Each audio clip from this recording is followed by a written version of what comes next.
C'est bon, tout le monde entend? Oui, super, oui, on parfait. s'entend bien. Non, alors malheureusement, j'ai pas de cadeau, mais je peux te proposer une session de jeu sur le stand juste après, une fois que tu auras fini. Ok, ça marche. Est-ce que tu peux te présenter rapidement? Oui, alors moi c'est Mathieu, professeur des écoles avant tout déjà, Ok. et aussi créateur de la chaîne Je Révise, la chaîne YouTube, où justement je remets sous forme de vidéo des cours que je peux faire, où j'utilise le support média jeux vidéo pour illustrer différentes leçons de géographie, de sciences, d'histoire, de français, de mathématiques, etc. Et on en profite aussi pour faire de la prévention, surtout auprès des enfants. C'est le double combat de la chaîne, c'est déjà montrer une image positive du jeu vidéo, Tout à fait. que ça ne rend pas bête, ça ne rend pas violent, etc. Ça peut aussi développer énormément de compétences chez les élèves. Et on en profite aussi pour leur dire que le jeu vidéo, c'est comme tout, on grandit en même temps que ça pratique. On a un âge pour jouer à certaines choses et un âge pour moins jouer à d'autres choses, même si nos grands frères y jouent à la maison. Donc c'est à nous aussi d'avoir un rôle là-dessus pour sensibiliser et éduquer. D'accord. Alors du coup, tu disais, on va revenir à la base, donc professeur des écoles. Ouais. Ok. Quel niveau? Alors cette année, CE1, CE2. CE1, CE2, ok. Il y a beaucoup de CE1, CE2 qui jouent aux jeux vidéo? Tous. Ah ouais, c'est terrible. Est-ce que toi, tu trouves ça, tu trouves que c'est plutôt une bonne pratique ou à faire attention parce qu'il y a certains éventuellement élèves qui peut-être abusent trop des jeux vidéo? Quel est toi ton regard en tant qu'enseignant, je parle bien, par rapport à ça? Quand tes élèves te disent ouais, moi je joue à Fortnite, moi je joue à tel ou tel jeu. Alors, ça dépend des tranches d'âge, Ouais. mais moi ce que je vais... Quand c'est des élèves qui sont proches de passer au collège ou qui ont déjà une certaine maturité, et après ça va aussi dépendre de la psyché de l'élève. Un enfant qui va être assez avancé, assez mature, même s'il a 11 ans, 10-11 ans, ça ne me dérange pas qu'il joue à un Fortnite qui est Peggy 12 par exemple, ou à un Zelda, qui est pour le coup aussi Peggy 12, même si Zelda, on ne l'imaginerait pas à une certaine norme comme celle-là. Après, un enfant de 4 ans, comme j'ai pu avoir chez ma collègue l'année dernière, qui jouait à Mortal Kombat, là pour le coup, je vais trouver la maman et j'essaie d'en discuter un peu avec elle et de lui expliquer pourquoi Mortal Kombat. Alors normalement on ne devrait pas avoir à le faire parce que quand on sait un peu ce que c'est Mortal Kombat, Tout à fait. on voit que c'est pas forcément conseillé à un enfant de 4 ans, mais on est là aussi pour aller rentrer un petit peu quelque part dans l'intimité des familles, mais pour la bonne cause, pour ici leur faire comprendre que non, il y a d'autres choses à faire que Mortal Kombat pour découvrir le jeu vidéo. Quand on a 4 ans, on a des Mario, on a des Sonic, on a des choses un peu plus fun et colorées. Et Mortal Kombat, il pourra le prendre un peu plus tard. C'est ça. Et du coup, donc là, toi, tu es enseignant depuis plusieurs années. Ouais, ça fait 13 ans déjà. 13 ans, d'accord. Et qu'est-ce qui t'a amené en fait à te dire à un moment, tiens, je vais créer une chaîne YouTube pour parler de prévention, pour parler de jeux vidéo, pour mettre en valeur en final ce média qui est un peu, pour les parents en tout cas, effrayant parce que justement toutes les dérives qu'il peut y avoir, notamment avec le jeu en ligne ou autre. Qu'est-ce qui t'a amené toi à faire ça? C'est ce que tu dis, c'est le côté en fait effrayant parce que les gros médias mainstream, la plupart du temps, alors même si ça a tendance à évoluer, quand j'ai lancé la chaîne il y a 5-6 ans, c'est vrai qu'à chaque fois qu'on entendait parler du jeu vidéo à la télé, c'était forcément péjoratif, c'était forcément pour un truc violent qui s'était passé quelque part dans le monde, c'était forcément parce qu'il y avait la nouvelle étude qui montrait que le jeu vidéo rendait débile. Non, moi ça faisait déjà, donc, comme je dis, ça fait 13 ans que je suis enseignant, ça fait 11 ans que j'utilise le jeu en classe. J'ai commencé, je faisais mes captures d'Assassin's Creed Unity à la maison pour aller travailler sur la Révolution après avec mes élèves en classe, donc je ne les ai pas joués parce qu'à l'époque, voilà. Alors maintenant, il y a eu les Discovery Tours qui permettent d'avoir un mode sans violence sur Assassin's Creed qui permet de l'amener en classe. Et j'ai commencé comme ça et moi je voyais que ça fonctionnait. En plus, comme je faisais de la prévention, les parents étaient ravis parce que du coup, c'était pas eux qui avaient le mauvais rôle de dire à leur enfant tu ne peux pas jouer à ça ou à ça. Et après, en fait, c'est parti sur un coup de tête un peu avant le confinement parce que j'étais encore tombé sur un énième reportage qui disait que le jeu vidéo ça rendait bête, etc. Et je dis mais non, c'est le contraire. Enfin, moi, ça fait des années que je le vois en classe. Allez, c'est parti, je me mets un petit coup de pied au derrière et je me suis forcé à faire des vidéos. Alors les premières, le montage quand on débute, c'est un monde aussi, faut se mettre dedans. Et j'ai fait les premières vidéos où j'ai réadapté les cours que moi je faisais en classe. Donc j'ai refilmé Assassin's Creed, je mets une petite voix off dessus et je poste la vidéo. Pop, vous avez le premier cours de ce qu'est le tiers-G, la noblesse, la claire zeta, etc. Ensuite, j'ai développé sur des cours même de géographie avec GTA, où je vais filmer certains endroits de GTA. Puis la mayonnaise a commencé à prendre comme ça. J'ai rajouté le côté prévention, des expériences de science qu'on peut faire tirer de certains mangas ou certains jeux vidéo. Et puis voilà, 5 ans plus tard, me voilà ici. Et du coup, quand tu arrives comme ça dans ta salle de classe, que tu annonces aux parents, moi les enfants ils vont jouer aux jeux vidéo ou je vais parler de jeux vidéo, c'est quoi la réaction des parents? La réaction est globalement positive parce que les générations de parents qu'on a maintenant à l'école primaire, c'est des quarantenaires. Donc qui dit quarantenaire dit Nintendo, Super Nintendo, années 80-90. Donc ils sont déjà aussi dans un milieu jeu vidéo.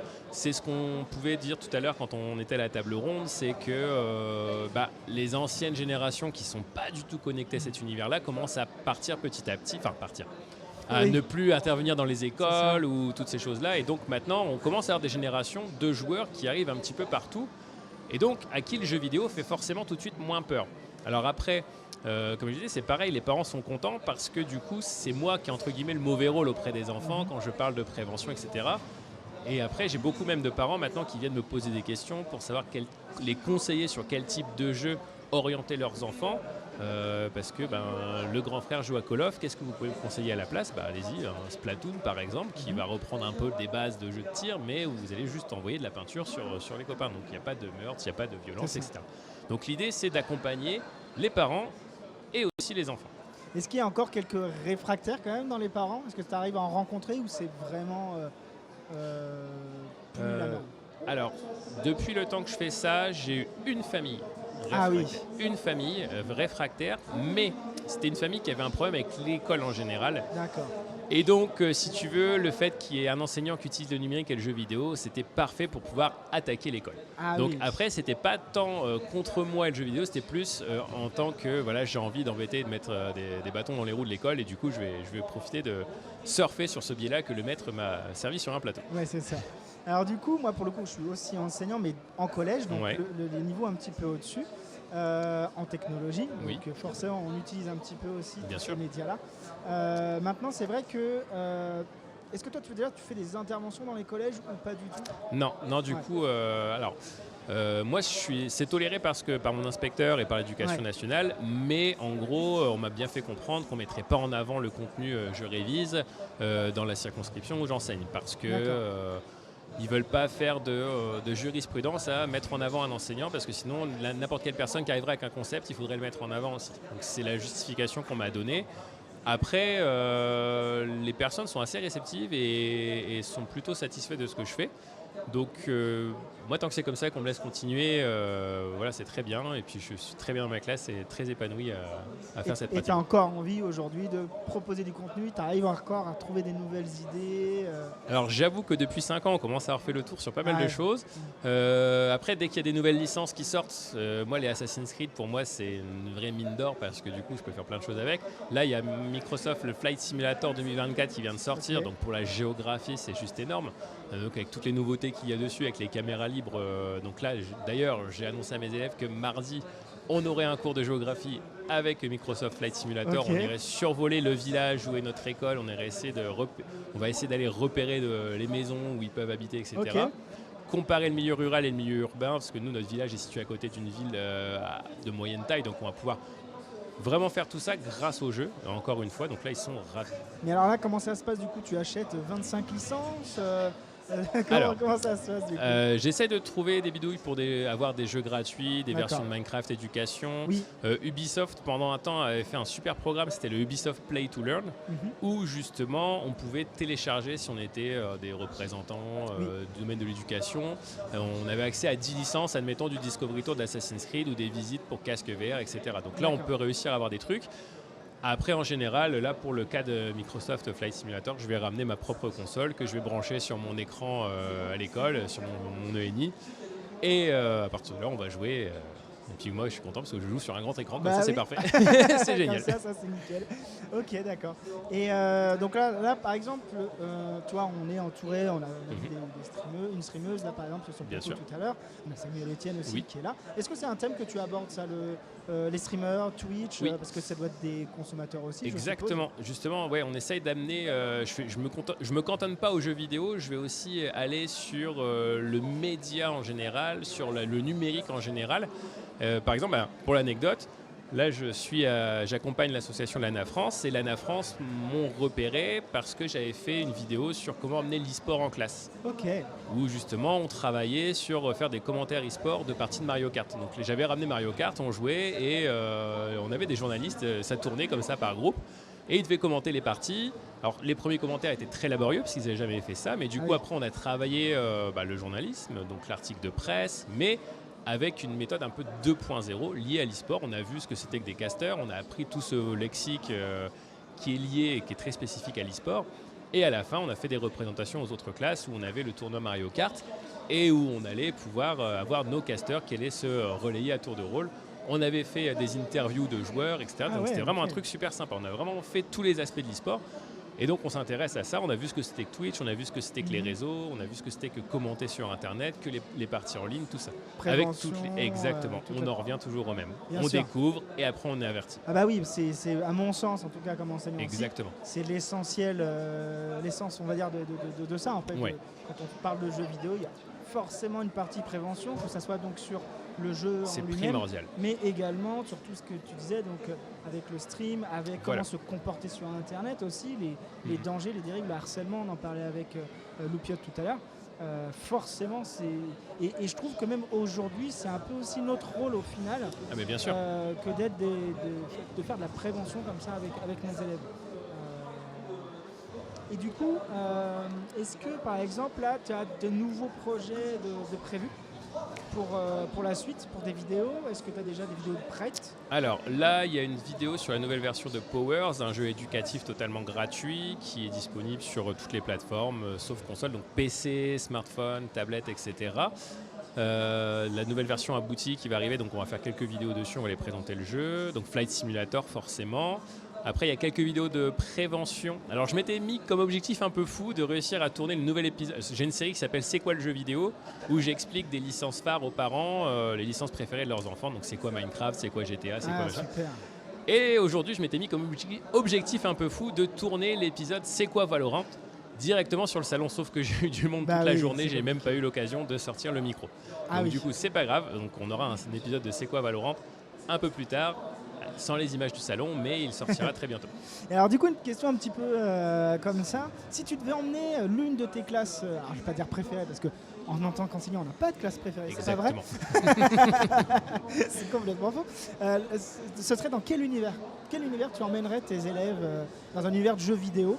Lequel tu les emmènerais pour faire découvrir tout cet univers? Alors, il y en aurait deux. Ok. Minecraft, déjà. Parce que Minecraft, c'est le bac à sable ultime où tu peux tout faire. J'ai eu des classes, on a déjà modélisé notre école. Trop donc bien. On avait pris nos mesures. Et là, on va le refaire cette année, du coup. Donc les enfants sont ravis, j'ai déjà annoncé ça, ils attendent que ça. C'est sur Minecraft Éducation? Ouais, le Minecraft Éducation, du coup. Et les Discovery Tours d'Assassin's Creed, où les emmener directement. Alors, je sais qu'on peut le faire via casque VR, et c'est génial. Parce qu'on est vraiment là, pour le coup, on les emmène dans l'univers, et on est dans le jeu, et on fait la visite guidée.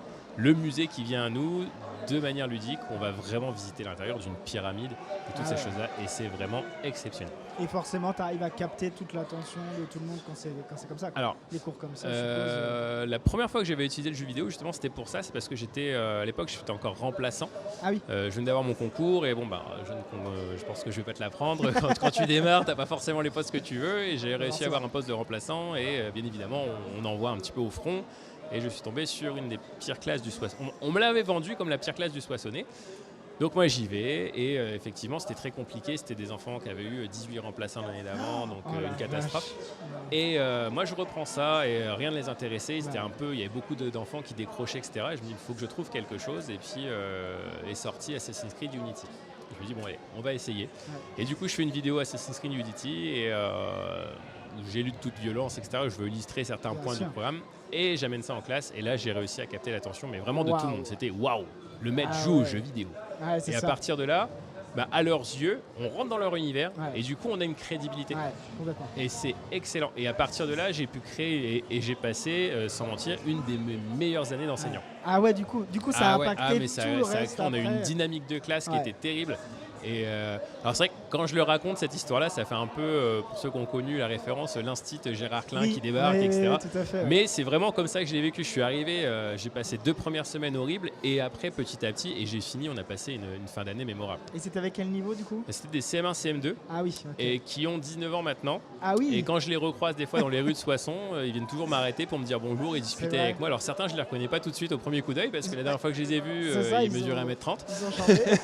Donc quand je dois regarder de haut, Ouais, c'est ça. Ouais. ça fait un peu bizarre, mais ça fait toujours plaisir de les recroiser. Et ça Oui. fait chaud au cœur qu'ils aient gardé un bon C'est souvenir. Et quand je les recroise, ouais, c'était ma meilleure année. Je suis, Ouais, là, c'est génial. Ça fait plaisir. Bah, c'est un peu le côté, je trouve, ingrat du métier d'enseignant. Voilà. C'est qu'on ne voit pas le résultat de Non, ses efforts. c'est ça. Tu vois pas ça. Et du coup, quand tu as des élèves qui reviennent te voir en te disant merci, Ouais, juste mais ça. c'est Quoi. juste, et ça te rappelle pourquoi tu as choisi ce métier. Voilà, exactement. Parce J'ai que- eu l'occasion là, de le vivre il n'y a pas longtemps Ouais. encore, où une élève qui me dit, qui juste voilà, comme ça, que je ne savais pas vu depuis 2-3 ans, un petit message, monsieur, vous vous souvenez de moi Oui, bien sûr. Il y a des élèves qui te marquent plus que Bah d'autres, oui. forcément. Et qui me dit, bah voilà, je voulais juste vous dire que bah, aujourd'hui, grâce à vous, bah, je suis en école d'infirmière parce que... génial. parce que je lui en avais parlé en fait, Ouais. c'était un de ses rêves et elle m'avait dit mais je le ferai pas. Et j'ai dit bah, pourquoi en fait. J'ai juste posé la question pourquoi. Et en fait elle ça l'a travaillé puis au final voilà, elle s'est dit bah tiens mais oui c'est vrai pourquoi je le ferai pas. En fait. Ah mais carrément. Et c'est tout bête mais voilà un mot a pu changer comme ça. Mais on se rend pas compte de l'importance qu'on peut avoir pour les enfants qui sont encore en construction. Ah, complètement. Ils sont en train de se fabriquer leur future vie d'adulte et nous on a un rôle vraiment important à jouer là-dedans. Important. Et c'est vrai que comme tu dis c'est très ingrat parce qu'on va les accompagner sur une année scolaire ou deux peut-être pour certains quand on les récupère sur certaines classes etc. après.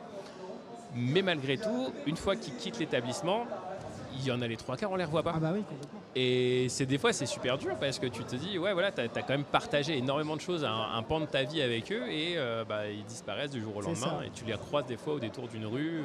Ou des fois, moi, certains, ça me fait rire parce que j'ai des commentaires sur la chaîne, sur certaines vidéos. Maître, c'était Mathis de la classe de CM de tel village. Est-ce que tu te rappelles de moi? Oui, bien sûr. Et ça fait plaisir des fois. Certains, j'ai des nouvelles comme ça. Et là, j'en ai un qui vient de rentrer en licence et il prépare justement. Alors, j'ai plus le nom de la licence, mais c'est pour préparer au concours de professeur des écoles. Ah. Parce que je lui ai Tu donné lui as envie. donné envie. Et je l'ai eu en CM2 et en fait je me dis 10 ans plus tard il n'a pas perdu cette envie là et je me dis c'est génial. Mais comme moi j'ai des profs qui m'ont marqué, qui m'ont donné envie de faire ce métier là, que j'ai eu la chance de recroiser plus tard et que je leur ai dit c'est vous qui m'avez donné envie de faire ça quoi. Ça fait plaisir je trouve d'avoir cette transmission et ce retour là. Bah écoute, je te remercie en tout cas pour cet échange. Donc je rappelle, je révise, J-E-U-X. Voilà. Et révise. Petit jeu de mots. Ouais, mais qui est bien trouvé pour le coup. Moi je trouve que vraiment bien trouvé. Donc voilà, on te retrouve sur YouTube. Sur YouTube, alors une vidéo par semaine sur YouTube et j'essaye de développer des formats courts sur TikTok et Instagram. Ok.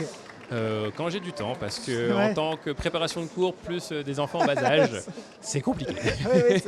Parce que quoi qu'on puisse en dire, enseignant, c'est du taf. N'écoutez pas Nicolas Sarkozy. Ah là là là. Ce n'est pas vrai. On tu l'as vu aussi Exactement. On ne travaille pas 6 mois par an, ni 24 heures par semaine.